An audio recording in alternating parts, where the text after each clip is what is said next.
critical. Chances are you or a loved one will eventually live in one. Now, these are just a few of the parents, grandparents, and great-grandparents who have relied on Michigan nursing homes to care for them. They're also the faces of just a few of those who died across the state because of mistakes. In a 4-month investigation, Target 8 investigator Ken Kolker discovered that it happens often. Ken's live in studio tonight.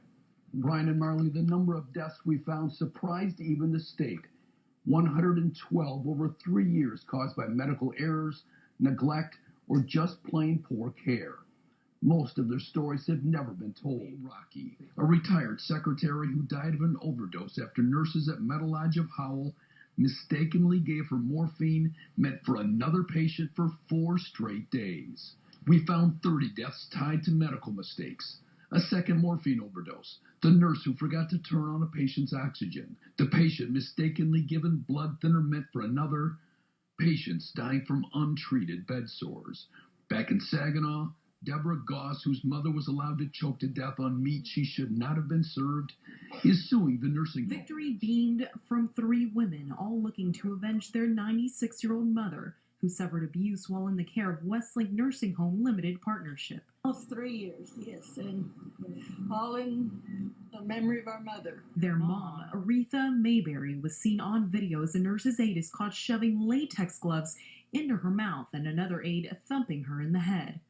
Mayberry died a few months after the video surfaced, but it helped this family get justice. And that's what saved us, to have this information. Otherwise, several more months they would have killed her. Mrs. Mayberry's family was awarded $1.2 million in damages. News 10's Faith Miller reports it's not criminals sneaking into nursing homes and abusing patients. It's often people put in a bad situation. Carolyn Pickering is researching what makes a nursing home abusive or neglectful. There's not just one problem per se, but I think if we learn one thing, it's that worker safety and patient safety are related, and you can't have happy, healthy patients if you don't have happy, healthy workers. She says understaffing can put such a strain on nursing aides that it forces unintentional neglect. They're giving so many patients in so little time. Some nurse aides have described having 12 patients, 16 patients, so you can imagine the number of things you can do for 16 people who can't toilet themselves, can't ambulate by themselves in 8 hours. Aides are sometimes forced to choose who gets what care and whose needs are more important.